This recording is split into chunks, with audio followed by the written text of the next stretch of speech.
تو اسے غصہ آ گیا۔ اس نے ڈانٹ کر کہا، کیا تمہیں اپنی جان پیاری نہیں کہ ہم سے مذاق کر رہے ہو؟ آپ نے فرمایا، تم لوگوں نے مجھ سے جو سوال کیا میں نے اس کا صحیح جواب دے دیا۔ واقعی میرے پاس 40 دینار ہیں۔ ڈاکو آپ کو پکڑ کر اپنے سردار کے پاس لے گیا۔ سردار کے پوچھنے پر بھی آپ نے یہی فرمایا کہ میرے پاس 40 دینار ہیں جو میری بغل کے نیچے سلے ہوئے ہیں۔ ڈاکو نے آپ کی جامہ تلاشی لی تو دینار مل گئے۔ سردار بہت متاثر ہوا اور اس نے آپ سے کہا، یہ جانتے ہوئے بھی کہ ہم ڈاکو ہیں، تم نے یہ راز کیوں ظاہر کیا کہ تمہارے پاس 40 دینار ہیں؟ آپ نے فرمایا، میں چلتے وقت اپنی والدہ سے وعدہ کر کے آیا ہوں کہ کبھی جھوٹ نہیں بولوں گا۔ ایک نوعمر لڑکے کے منہ سے یہ جواب سن کر سردار کا دل بھر آیا اور اس نے بآواز بلند اعلان کیا، یہ لڑکا اپنی ماں کے حکم پر اس قدر سختی سے عمل کر رہا ہے، افسوس ہے میری زندگی پر کہ میں ایک عرصے سے اپنے خالق کی حکم اولی اور نافرمانی کر رہا ہوں۔ یہ کہہ کر اس نے قافلے والوں کا تمام سامان واپس کر دیا اور آئندہ کے لیے گناہوں سے توبہ کر لی۔ آپ کی زندگی کا یہ واقعہ صوفیاء کرام کے اس قول کی تصدیق کرتا ہے کہ عالم اپنے علم سے اصلاح نفس میں اتنی مدد نہیں دے سکتے جتنی اپنے عمل سے۔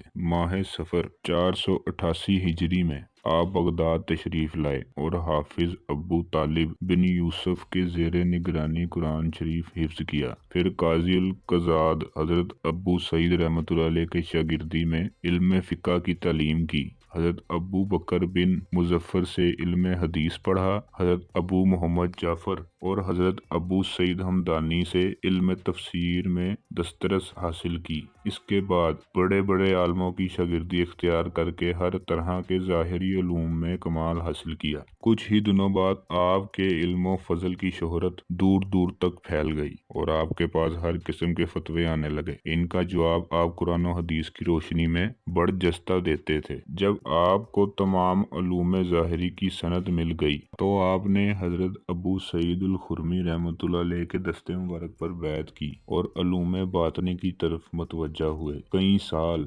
باطنی ریاضت، نفس کشی اور مجاہدے میں مصروف رہے۔ عرصہ دراز تک ویران جنگلوں میں رہ کر نفس کو مختلف قسم کی ریاضت میں ڈالا تاکہ طبیعت کو یکسوئی حاصل ہو اور دنیا کی لذتوں سے ہٹ کر ذات حق کی طرف متوجہ و مذکور ہو جائے۔ ریاضت کے دوران جب آپ ویران اور غیر آباد و مقامات میں رہتے تھے تو شیطان نئی نئی شکلوں میں آپ کے پاس آتا، دنیاوی لذتوں کی خواہش پیدا کرتا، طرح طرح سے نفس کو بہکاتا، لیکن آپ نہایت استقلال اور جرأت کے ساتھ شیطان کو شکست دے دیتے۔ ایک دن آپ کی ملاقات ایک بزرگ سے ہوئی۔ آپ نے فوراً پہچان لیا، یہ حضرت شیخ حماد الدیاس تھے۔ اس ملاقات کے بعد آپ حصول فیضان کے لیے ان کی خدمت میں حاضر ہوتے رہے۔ حضرت شیخ کبھی کبھی فرماتے، عبد القادر، تم فقیہ ہو، فقہا کے پاس جاؤ، تمہیں ہم سے کیا ملے گا؟ آپ کوئی جواب نہ دیتے اور حسب معمول خدمت میں حاضر رہتے۔ آخر ایک عرصے کی ریاضت اور مجاہدے کے بعد آپ کو مسند ولایت مل گئی۔ فرماتے ہیں، ایک دن آپ پر کچھ ایسی کیفیت طاری ہوئی کہ جنگل کی طرف نکل گئے جہاں دور دور تک ویرانی تھی، نہ کچھ کھانے کو تھا نہ پینے کو۔ اس حالت میں کئی دن گزر گئے۔ ایک دن آپ نے ایک روشنی دیکھی، دیکھتے ہی دیکھتے ہر طرف نور پھیل گیا اور اس نور میں آپ نے ایک نورانی شکل دیکھی۔ اس شکل نے بلند آواز میں کہا، عبد القادر، میں تمہارا خدا ہوں، آج میں نے تمام حرام چیزیں تمہارے لیے حلال کر دیں۔ آپ نے یہ بات سنی تو فوراً لا حول اور اعوذ باللہ پڑھ کر اس کی طرف پھونکا، فوراً وہ روشنی غائب ہو گئی اور نورانی صورت دھواں بن گئی۔ اب آواز آئی، عبد القادر، تم نے اپنے علم اور خدا کے حکم سے اس وقت میرے مکر سے نجات پائی، ورنہ میں اسی طریقے سے اب تک 70 صاحبان ولایت و طریقت کو گمراہ کر چکا ہوں۔ جب آپ نے یہ واقعہ اپنے صاحبزادے حضرت شیخ موسیٰ کو سنایا تو انہوں نے پوچھا کہ آپ نے شیطان کو کیسے پہچانا؟ آپ نے جواب دیا، شیطان اپنی اس بات سے پہچانا گیا کہ اس نے میرے لیے حرام چیزوں کو میرے لیے حلال کرنے کی خبر دی، جبکہ اللہ تعالیٰ کبھی حرام چیزوں کو حلال نہیں کرتا اور نہ کبھی کسی برے کام کا حکم دیتا ہے۔ جب نبوت ختم ہو چکی اور وحی کا سلسلہ بند ہو چکا تو خدا کس طرح حرام چیزوں کو حلال کر سکتا ہے؟ اسی طرح ایک عرصے کی ریاضت اور مجاہدے کے بعد آپ نے تمام شیطانی وسوسوں پر فتح پائی، اور اس کے بعد آپ پر باطن کے راز منکشف ہو گئے۔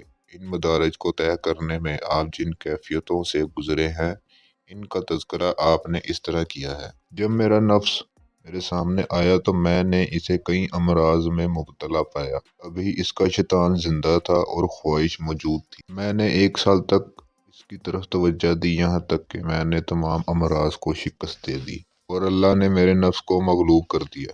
پھر بھی میں اپنا مقصد نہ پا سکا تو توکل کا مقام طے کر کے آگے بڑھا اور شکر کے دروازے تک جا پہنچا۔ یہاں سے آگے نکل کر مشاہدے کا مقام آیا۔ اس منزل کو طے کرنے کے بعد میں فکر کے مقام تک پہنچا۔ یہاں کا منظر عجیب تھا۔ جو چیزیں میں چھوڑ چکا تھا وہ سب یہاں موجود تھیں۔ ایک مدت تک ان سے مقابلہ ہوتا رہا۔ اس کے بعد جب میں تمام چیزوں پر غالب آ گیا تو وہ مقصد حاصل ہوا جس کے لیے یہ تمام کوشش کرنا پڑی تھی۔ یہ فنا کا مقام تھا اور یہاں کی کیفیت ہی کچھ اور تھی۔ آپ کا وعظ و نصیحت کرنے کا طریقہ یہ تھا کہ آپ علماء کا لباس زیر تن فرما کر ایک بلند مقام پر تشریف رکھتے۔ آپ کا وعظ و نصیحت کرنے کا طریقہ یہ تھا کہ آپ علماء کا لباس زیر تن فرما کر ایک بلند مقام پر تشریف رکھتے اور بلند آواز سے وعظ فرماتے۔ آپ کی مجلس میں امراء اور وزراء آتے تو معمولی حیثیت کے لوگوں کی طرح مودبانہ ایک طرف بیٹھ جاتے۔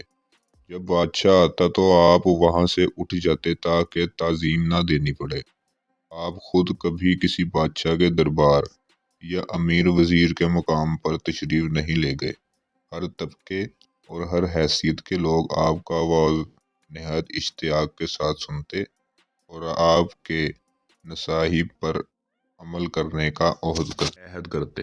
آپ کے ارشادات کا محصل یہ تھا کہ سب سے پہلے کتاب و سنت کی روشنی میں ظاہری کردار کو درست کیا جائے، پھر باطن کی صفائی کو درست اور نفس کو تمام رابطوں سے پاک کیا جائے۔ اس کے بعد قولاً فعلاً شریعت محمدی صلی اللہ علیہ وسلم کا پیرو رہتے ہوئے ذکر و فکر کے ذریعے قرب الہی کے لیے کوشش کی جائے۔ چنانچہ آپ نے ولی کی تعریف بیان کرتے ہوئے فرمایا ہے کہ جو شخص جتنا زیادہ رسول اکرم صلی اللہ علیہ وسلم سے محبت کرتا ہے وہ اتنا ہی بڑا ولی ہے۔ ایک موقع پر آپ کے پیر طریقت حضرت شیخ حماد الدیاس نے فرمایا تھا: عبدالقادر، میں دیکھ رہا ہوں کہ ہم سب کا مرغ اپنے اپنے وقت پر بانگ دے کر خاموش ہو جائے گا، لیکن تیرا مرغ قیامت تک بانگ دیتا رہے گا۔ یہ پیشگوئی حرف بہ حرف سچ ثابت ہوئی۔ آپ کی تعلیمات نے لاکھوں انسانوں کو فیض پہنچایا۔ آپ نے اپنی زندگی میں مسلمانوں کی اصلاح اور تبلیغ اسلام کا ادارہ ایسی مضبوط بنیاد پر قائم کیا تھا کہ تمام اسلامی ممالک بلکہ افریقہ کے ریگستانوں تک قادریہ سلسلے کی خانقاہیں قائم ہوئیں، اور اس طرح عرب، ہندوستان، انڈونیشیا اور افریقہ کے لاکھوں انسان سلسلہ قادریہ کے روحانی دائرے میں داخل ہو گئے اور انہوں نے اس تحریک کی بدولت ہدایت پائی۔ الجزائر کے کچھ علاقے ایسے تھے جہاں لوگ برائے نام مسلمان تھے، صحیح تعلیم ان تک نہ پہنچ سکی تھی اور وہ ارکان مذہب سے بھی نا واقف تھے۔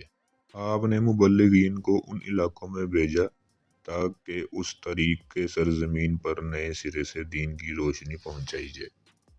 یہ لوگ 5 اور 6 افراد کی جماعتیں بنا کر چلے اور مختلف علاقوں میں پھیل گئے۔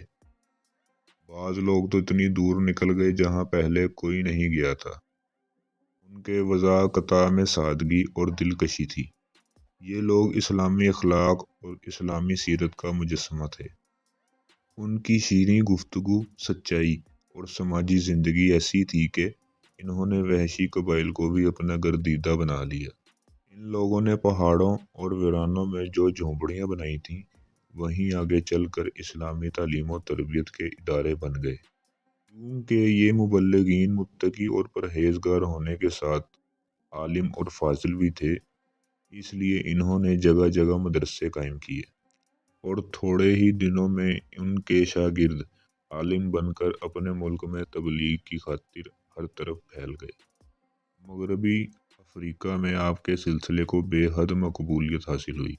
آپ کے خلفاء نے مغربی سوڈان سے نائجیریا تک اسلام پھیلایا۔ دوسرے سلسلے کا روحانی دائرہ سینیگال، کینیا اور فری ٹاؤن کے دور دراز علاقوں تک پھیلا ہوا ہے۔ سوڈان میں قادریہ سلسلے کی ابتدا ہجری میں حضرت تاج الدین رحمۃ اللہ علیہ نے کی تھی۔ اس سلسلے کی روحانی تعلیم کا کام مشرقی افریقہ کے ساحلی ممالک، وسطی افریقہ اور جنوبی افریقہ میں بھی ہوتا رہا۔ یہاں یہ کام برصغیر ہندو پاک کے مذہبی رہنماؤں نے انجام دیا۔ حضرت ابو سعید الخرمی نے جب دیکھا کہ مسلمانوں کی ایک تعداد آپ سے روحانی فیض حاصل کر رہی ہے تو اپنا مدرسہ جو بغداد میں تھا آپ کی تحویل میں دے دیا۔ تھوڑے ہی دنوں بعد طلبہ کی تعداد ہزاروں تک پہنچ گئی اور اہل بغداد نے مدرسے سے باہر کی زمین خرید کر مدرسے کو وسعت دی۔ 528 ہجری میں مدرسے کی عظیم الشان عمارت بن کر تیار ہو گئی۔ اب دور دور سے لوگ روحانی اور علمی فیض حاصل کرنے کے لیے اس مدرسے میں آنے لگے۔ رفتہ رفتہ عالموں کی ایک خاصی جماعت تیار ہو گئی۔ اپنے ان علماء کو تبلیغ اسلام اور اسلامی معاشرے کی اصلاح کے لیے ان کے علاقوں میں بھیج دیا۔ ان لوگوں نے واپس پہنچ کر اس جذبے اور لگن سے کام کیا کہ تمام عرب، عراق اور شام کے علاقے آپ کے اثر میں آ گئے۔ آپ کے اخلاق و عادات کے بے شمار پہلو ایسے ہیں جن کا ذکر تفصیل سے کیا جائے تو ایک کتاب بن جائے، لہٰذا آپ کی چند ایک فضیلتوں کا تذکرہ کیا جاتا ہے۔ خلیفہ وقت عمراء اور وزراء کی دلی تمنا رہتی تھی کہ آپ ان سے کوئی ہدیہ قبول فرما لیں، مگر آپ کبھی نہ لیتے تھے۔ خلیفہ یا کسی امیر کے یہاں کبھی تشریف نہ لے جاتے۔ جب خلیفہ کی آمد کی اطلاع آپ کو ملتی تو آپ مجلس سے اٹھ کر مکان میں چلے جاتے تھے تاکہ خلیفے کی تعظیم کے لیے اٹھنا نہ پڑے۔ جب خلیفہ آ کر بیٹھ جاتا تو تشریف لے آتے۔ عام آدمی جب کوئی ہدیہ پیش کرتا تو اسے باخوشی قبول فرما لیتے اور اسی وقت حاضرین میں تقسیم کر دیتے۔ اپنے پاس کچھ نہ رکھتے تھے، کسی کی تکلیف نہ دیکھ سکتے تھے۔ جو کچھ آپ کے پاس ہوتا وہ ضرورت مندوں کو دے دیتے، خود تکلیف اٹھا لیتے مگر دوسروں کی ضرورت پوری کر دیتے۔ عبادت کا یہ حال تھا کہ 40 سال آپ عشاء کے وضو سے فجر کی نماز ادا کرتے رہے۔ 15 سال تک یہ معمول رہا کہ عشاء کی نماز کے بعد قرآن شریف ختم فرماتے رہے۔ آپ چھوٹوں کے ساتھ نہایت شفقت سے پیش آتے، غریبوں اور معذوروں سے بہت محبت کرتے، مریضوں کی عیادت کے لیے تشریف لے جاتے اور انہیں تسلی و تشفی دیتے، خود لوگوں کو سلام کرتے اور خود ہی مصافحے کے لیے ہاتھ بڑھاتے تھے۔ جب کسی سے گفتگو فرماتے تو اسے خدا سے ڈرنے اور رسول اللہ صلی اللہ علیہ وسلم کی پیروی کرنے کی نصیحت فرماتے اور گفتگو کے دوران پابندی شریعت اور اتباع سنت پر سب سے زیادہ زور دیتے۔ حضرت غوث اعظم رحمۃ اللہ علیہ نے اپنے مواعظ، مکتوبات، مقالات اور ملفوظات میں ہر موضوع پر روشنی ڈالی ہے۔ اصول وجدان، محاسبہ نفس، ترتیع مقامات، تربیت قلب، کشف و غیب، روح کی حقیقت اور غائب و موجود کی بحث وغیرہ وغیرہ۔ الفاظ معنی کے اس سمندر کو کوزے میں بھرنا محال ہے، البتہ چند مخصوص موضوعات کے بارے میں جو کچھ آپ نے فرمایا اس کو مختصراً نقل کیا جاتا ہے۔ فرماتے ہیں، ہر حالت میں مومن کے لیے 3 چیزیں ضروری ہیں۔ ایک یہ کہ وہ کام کرتا رہے جن کا حکم اللہ نے دیا، دوسرا یہ کہ جن کاموں نے اللہ نے ممانعت کی ہے وہ ہرگز نہ کرے، اور تیسرا یہ کہ قضاء و قدر الہی پر راضی رہے۔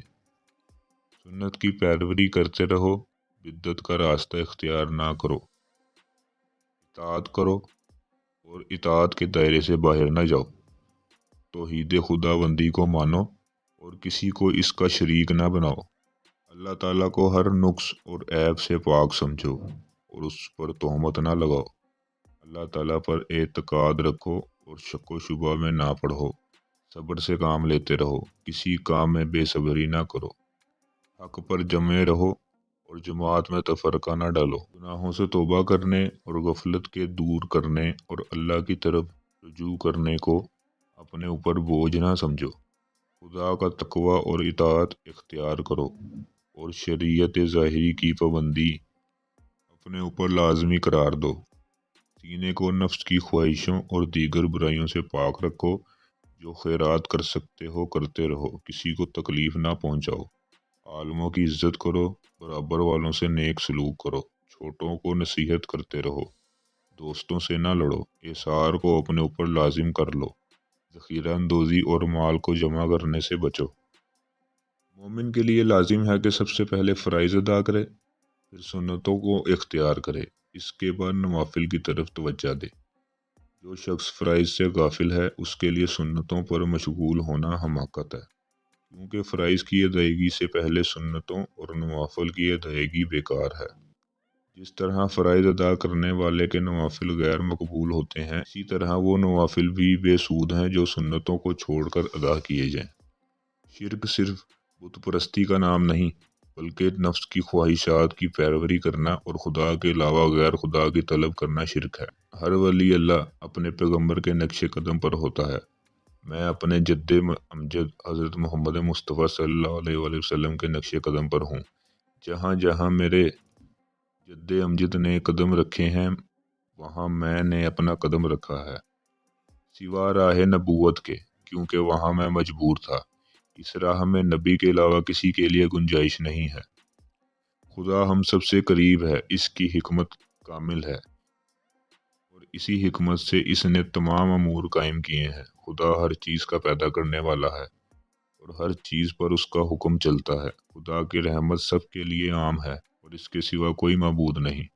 جو لوگ خدا کے علاوہ کسی اور کو اس کے برابر یا اس کا شریک بناتے ہیں وہ جھوٹے ہیں۔ خدا ظاہر و باطن ہر چیز کا علم رکھتا ہے۔ خدا نہ کسی سے پیدا ہوا نہ اس سے کوئی پیدا ہوا، وہ تنہا ہے اور کوئی اس کا مددگار نہیں۔ خدا غیر محسوس ہے، نہ وہ جوہر ہے، نہ عرض اور نہ محدود۔ وہ منصف حاکم ہے اور ہر چیز پر قادر ہے، رحم کرنے والا اور بخشنے والا۔ خدا سب کو رزق پہنچاتا ہے، وہ خود ہمیشہ رہے گا، اس کی حکومت اور اس کا جلال بھی ہمیشہ رہے گا۔ خدا کسی کے وہم و گمان میں بھی نہیں آ سکتا۔ جب تک نفس کی قدورت نہ مٹے دل کی قدورت نہیں مٹتی۔ اگر دل کی مکمل صفائی چاہتے ہو تو خدا کی مرضی کے سامنے نفس کا سر جھکاؤ۔ جب دل کو مکمل صفائی ملے گی تو بارگاہ خداوندی میں باریابی حاصل ہوگی۔ یہ وہ دربار ہے کہ اس میں حاضر ہونے کے بعد عظمت و جلال کا مشاہدہ ہوگا اور اس طرح ایک مدت تک اسی حال میں رہنے کے بعد آسان خدا میں شمار ہوگا، اسرار و رموز کا انکشاف ہوگا اور صحیح معنی میں یہی خدا کے بندے کا مقام ہے۔ جو شخص خدا کا صحیح بندہ ہے وہ اگر کسی مردہ دل پر بھی نظر ڈالے تو وہ زندہ دل ہو جائے، گمراہوں کو راہ راست پر لائے اور کسی بد نصیب پر توجہ کرے تو اسے خوش نصیب کر دے۔ جب تک انسان میں سچائی اور راست بازی پیدا نہیں ہوتی اسے قرب الہی حاصل نہیں ہو سکتا۔ اگر سچائی کا عصا قلب کے پتھر پر مارا جائے تو اس سے حکمت کے چشمے پھوٹ نکلیں۔ جس شخص کے دل میں سچائی اور یقین کی روشنی ہوتی ہے وہ اس کی پیشانی سے ظاہر ہوتی ہے۔ ایسے شخص کو عالم ملکوت میں فرشتے پکارتے ہیں۔ روز حشر اس کا شمار صدیقوں میں ہوگا، کیونکہ صدق و صفائی کے علاوہ کوئی بھی راہ حق پر نہیں آ سکتا۔ مردان خدا دنیا کو اپنے دل کی آنکھوں سے نہیں دیکھتے، اس لیے وہ دنیا کے مکر و فریب سے محفوظ رہتے ہیں۔ وہ لوگ اپنے دل کی آنکھوں سے صرف ذات باری کو دیکھتے ہیں اور وہ اس حقیقت پر ایمان رکھتے ہیں کہ دنیا کا نفع حقیقت میں کچھ بھی نہیں ہے اور وہ صرف ایک دھوکہ ہے۔ جو لوگ اپنے نفس کی خواہش کے غلام ہیں ان کا شیطان تک پہنچنا آسان ہے، کیونکہ انہی خواہشوں کے سہارے شیطان انسان کے دل تک پہنچتا ہے۔ وہ دنیاوی آرام اور لذت کا جال بچھا کر دونوں کو پھانستا ہے۔ بس وہ لوگ خوش نصیب ہیں جو شیطان سے خبردار اور ہوشیار رہتے ہیں اور اللہ کے قرب کی خواہش سے اپنی حالت درست کر لیتے ہیں۔ علم کے بارے میں فرماتے ہیں پہلے علم حاصل کرنا چاہیے۔ جو شخص علم حاصل کرنے سے پہلے گوشہ نشینی میں عبادت الہی کرنے لگتا ہے وہ اپنی ناواقفیت اور جہالت کی بنا پر کام بگاڑ بھی سکتا ہے۔ لہٰذا عبادت الہی میں مصروف ہونے سے پہلے ضروری ہے کہ شریعت کا علم حاصل کیا جائے۔ جو شخص علم حاصل کرتا ہے وہ علم پر عمل بھی کرتا ہے، اس کا علم بڑھتا رہتا ہے اور حق تعالیٰ ایسے شخص کو دل کی دولت سے مالا مال کرتا ہے۔ لوگوں نے آپ سے دریافت کیا کہ فقیر کے کیا معنی ہیں، تو آپ نے اس لفظ کو تشریح کرتے ہوئے فرمایا، فقیر میں 4 حروف ہیں، فے، کاف، یہ، رے۔ فے کا مطلب ہے فنا فی اللہ ہو جانا، یعنی اپنی ذات، اپنی خصوصیات اور اپنی ہستی کو بالکل بھلا دینا۔ کاف کا مطلب ہے قلب کو اللہ کی یاد اور ذکر سے طاقت پہنچانا اور اس کے حکم اور رضا پر قائم رہنا۔ یہ سے مراد یاد الہی کرنا، اللہ کی رحمت سے امید رکھنا اور اس کے عذاب سے ڈرتے ہوئے نیکی کی راہ اختیار کرنا۔ رے کا مطلب ہے رکھتے قلب، دل کو تمام خواہشات سے پاک کر کے اللہ کی طرف متوجہ کر لینا۔ یوں تو اللہ تعالیٰ کے تمام نام ایک ہی تاثیر رکھتے ہیں، لیکن اسم اعظم کی فضیلتیں بے شمار اور بے حساب ہیں۔ اللہ کے تمام نیک بندوں کی ہمیشہ یہ خواہش رہی ہے کہ انہیں اسم اعظم کا علم ہو جائے۔ جب حضرت غوث اعظم رحمۃ اللہ علیہ سے اسم اعظم کے بارے میں دریافت کیا گیا تو آپ نے اسم اعظم کی ایسی تشریح فرمائی جس کے سمجھنے سے بہت سے رازوں پر سے پردہ ہٹ جاتا ہے۔ آپ فرماتے ہیں، باری تعالیٰ کا اسم ذاتی یعنی اللہ ہی اسم اعظم ہے، لیکن اس کے اثرات اس وقت ظاہر ہوتے ہیں جب اس کے پڑھنے والے کا دل اتنا پاک و صاف ہو کہ اس میں اللہ کے سوا کچھ نہ ہو۔ اسم اعظم کی خصوصیات کلمۃ اللہ میں موجود ہے۔ انسان کو کیسی ہی مشکلات و مصائب کا سامنا کیوں نہ ہو، یہ کلمہ ان سب کو رد کر دیتا ہے، یہاں تک کہ زہر کے اثرات کو بھی ختم کر دیتا ہے۔ آپ کے اقوال حکمت و دانش کا خزانہ ہے۔ آپ فرماتے ہیں، سب سے پہلے اپنے نفس کی اصلاح کرو، نفس کا ساتھ نہ دو اور صرف اللہ کے ہو جاؤ۔ اللہ کی نعمتوں کا شکر ادا کرو، غرور سے باز آ جاؤ اور مالدار بننے کی تمنا نہ کرو۔ ظاہری حسن اور آراستگی پر اکتفا نہ کرو، علم بغیر عمل کے مفید نہیں۔ دین کو بیچ کر دنیا کمانا حرام ہے۔ مذہبی معاملات پر تعصب جائز نہیں۔ وقت کو غنیمت سمجھو اور کاہل نہ بنو۔ تقدیر خداوندی پر راضی رہو اور بدکاروں کی صحبت سے پرہیز کرو۔ شریعت پر عمل کرنے سے روحانی ترقی حاصل ہوتی ہے۔ نماز کو نماز سمجھ کر پڑھو، ایمان والوں کی صحبت اختیار کرو۔ جو شخص اللہ سے نہیں ڈرتا، دونوں جہاں میں اس کے لیے امن نہیں ہے۔ ظاہر میں مسلمان اور باطن میں کافر نہ بنو۔ ایمانداروں ہی کی آزمائش ہوتی ہے۔ عمل کے بغیر علم حاصل کرنا عمر کو ضائع کرنا ہے۔ خدمت کرو گے تو مخدوم بنو گے۔ توبہ کرنے سے مصائب دور ہو جاتے ہیں۔ شریعت پر عمل کرنے سے ہی حقیقی تصوف حاصل ہوتا ہے۔ جب دولت کی خواہش چھوڑ دو گے، دولت مند بن جاؤ گے۔ تعلیم یافتہ اور پرہیزگار آدمی کی صحبت اختیار کرو۔ عبادت پر ناز مت کرو اور نیک عمل کے معاوضے کے طلبگار مت بنو۔ جہاد باطن جہاد ظاہر سے زیادہ سخت ہے۔ ریاکار منافق کی پہچان ہے کہ وہ دین سے دنیا کماتا ہے۔ جو چیز تمہیں سرکش بنائے اس کی طلب چھوڑ دو۔ نصیحت وہی کارگر ہوتی ہے جو عمل کی زبان سے کی جائے۔ ظاہر کبھی دنیا کے پیچھے نہیں پھرتا۔ عقل حلال سے ہی قلب کی صفائی ہوتی ہے۔ رسول اکرم صلی اللہ علیہ وآلہ وسلم سے محبت کرنے والا ہمیشہ فکر و افلاس میں مبتلا رہے گا۔ جو عالم دنیا کا طالب ہے وہ گمراہ ہے۔ ایماندار کبھی بخیل نہیں ہوتا۔ جس کی ذات سے مخلوق کو فائدہ پہنچے وہی اللہ کو پیارا ہے۔ جب قلب صحیح ہو جاتا ہے تو اعضاء اپنا کام صحیح کرنے لگتے ہیں۔ پہلے شریعت کے عالم بنو، پھر طریقت میں قدم رکھو۔ جس سے بندگان خدا راضی ہیں ان سے خدا بھی راضی ہوگا۔ اگر تم اپنے نفس پر قابو نہ پاؤ گے تو وہ تم پر قابو پا لے گا۔ حرام کا مال کھانے سے دل مردہ ہو جاتا ہے۔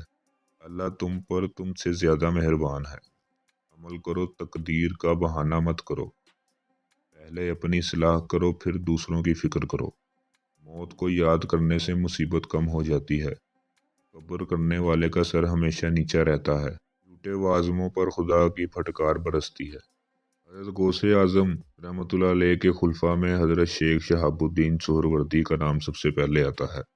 آپ سلسلہ سہروردی کے بانی ہیں۔ آپ نے تصوف پر ایک کتاب کسی ایک سلسلے کے لیے نہیں ہے بلکہ تمام سلسلوں کے بزرگوں کے لیے اس کتاب سے فیض حاصل کیا ہے۔ چشتیہ سلسلے میں اس کتاب کا باقاعدہ درس ہوتا تھا۔ حضرت بابا فرید الدین گنج شکر رحمۃ اللہ علیہ حضرت شہاب الدین سہروردی کے صحبت یافتہ تھے۔ حضرت نظام الدین اولیاء محبوب الہی اور حضرت نصیر الدین چراغ دہلوی کے یہاں اس کتاب کا درس ہوتا تھا۔ حضرت شیخ شہاب الدین حضرت غوث اعظم رحمۃ اللہ علیہ کے شاگرد بھی تھے اور آپ نے غوث اعظم سے ہی فرقہ خلافت حاصل کیا تھا۔ ایک موقع پر حضرت شیخ شہاب الدین سہروردی نے اپنے محترم چچا سیدنا ابو تجیب سہروردی سے حضرت غوث اعظم رحمۃ اللہ علیہ کے بارے میں معلوم کیا تو آپ نے فرمایا وہ اس وقت روئے زمین کے اولیاء میں بے مثل ہیں اور کوئی ان کے برابر نہیں، میں ان کا ادب کیوں نہ کروں، جبکہ اللہ تعالیٰ نے نہ صرف میرے بلکہ تمام اولیاء زمانے کے قلوب و حالات و مقامات کو شیخ عبد القادر کے قبضہ تصرف میں دے دیا ہے۔ انہیں پورا اختیار ہے کہ اگر وہ چاہیں تو ہماری کیفیات و مقامات کو سلب کر لیں اور اگر چاہیں تو چھوڑ دیں۔ حضرت مجدد الف ثانی رحمۃ اللہ علیہ نے فرمایا کہ حضرت غوث اعظم رحمۃ اللہ علیہ کے روحانیت سے مدد لیے بغیر کسی کو ولایت حاصل نہیں ہو سکتی۔ آپ نے اپنے مکتوبات میں حضرت غوث اعظم کو منیب اور خود کو ان کا نائب بنایا ہے۔ حافظ زین العابدین تحریر فرماتے ہیں حضرت محی الدین ابو محمد عبد القادر لوگوں کی ہدایت کے لیے تشریف لائے اور لوگ آپ کو ماننے لگے۔ اہل سنت کو آپ کی ذات سے تائید ملی اور اہل بدعت پسپا ہوئے۔ آپ کے احوال کرامات اور مکاشفات کا شہرا ہوا اور ملک کے فتاوی ہر طرف سے آپ کے پاس آنے لگے۔ زہبی نے اپنی تاریخ میں لکھا ہے دینی حیثیت سے لوگ جیسی تعظیم حضرت غوث اعظم رحمۃ اللہ علیہ کی کرتے ہیں ایسی کسی اور کی کرتے ہوئے نہیں دیکھا گیا۔ امام حافظ ابو عبداللہ شبیلی تحریر فرماتے ہیں حضرت غوث اعظم رحمۃ اللہ علیہ کو جتنا علماء اور فضلاء مانتے ہیں اتنا ہی فقیر اور درویش بھی۔ آپ اسلام کے رکن ہیں۔ خاص و عام کو آپ کی ذات سے فیض پہنچا ہے۔ آپ بہت زیادہ علم رکھنے والے اور بہت اچھے اخلاق والے تھے۔ حافظ عماد الدین ابن کثیر اپنی تاریخ میں لکھتے ہیں حدیث اور فقہ میں آپ کو کمال دستگاہ تھی۔ آپ صاحب کشف تھے اور مشائخ کے سردار۔ جب آپ حج بیت اللہ کے لیے تشریف لے گئے تو آپ کے صاحبزادے حضرت عبد الرزاق رحمۃ اللہ علیہ بھی آپ کے ہمراہ تھے۔ آپ فرماتے ہیں کہ میدان عرفات میں نے دیکھا کہ شیخ ابن مرزوق اور شیخ ابو مدین نیز کئی بزرگان دین سے آپ کی ملاقات ہوئی اور ان سب نے از راہ عقیدت آپ سے خرقہ پہنا۔ شیخ محمد قائد رحمۃ اللہ علیہ فرماتے ہیں کہ ایک دفعہ انہوں نے حضرت سے دریافت کیا کہ آپ کا وہ کون سا عمل ہے جس پر آپ کی بزرگی اور عظمت کا دار و مدار ہے؟ آپ نے جواب دیا راست گوئی۔ پھر فرمایا میں نے ساری عمر جھوٹ نہیں بولا اور کبھی والدین کے حکم سے سرتابی نہیں کی۔ حضرت غوث اعظم رحمۃ اللہ علیہ نے 4 نکاح کیے اور ان ازواج سے 27 صاحبزادے ہوئے۔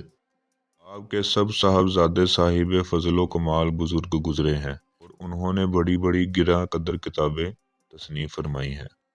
حضرت شیخ موقوف الدین نے فرمایا کہ آپ نحیف البدن اور سیانہ قد تھے، رنگ گندمی اور سینہ کشادہ تھا، ابرو پیوستہ اور باریک تھے، ریش مبارک بہت گھنی اور چوڑی تھی، پیشانی بلند اور چہرہ بے حد نورانی اور باوقار تھا، آواز پسندیدہ حد تک بلند تھی۔ آپ تنہائی اور خاموشی پسند تھے۔ ربیع الثانی 561 کی 8ویں تاریخ کو آپ نے بغداد میں رحلت فرمائی اور اور دوسرے دن شام کو اپنے مدرسے میں دفن فرمائے گئے۔ بغداد اور قرب و جوار کے لاکھوں انسانوں میں سے بہت کم ایسے ہوں گے جو آپ کے جنازے میں شریک نہ ہوئے ہوں۔ وفات سے تھوڑی دیر پہلے آپ کے صاحبزادے شیخ سیف الدین عبد الوہاب نے عرض کیا کہ کوئی نصیحت فرمائیے۔ آپ نے فرمایا خدا کے تقوی اور اطاعت کو اپنے اوپر لازم رکھنا، خدا کے سوا کسی سے نہ ڈرنا اور نہ کوئی امید رکھنا، تمام ضروریات اور معاملات کو خدا کے سپرد کر دینا اور اسی سے ہر چیز مانگنا۔ بغداد میں آپ کا مزار آج تک مرجع خاص و عام ہے تا قیامت رہے گا۔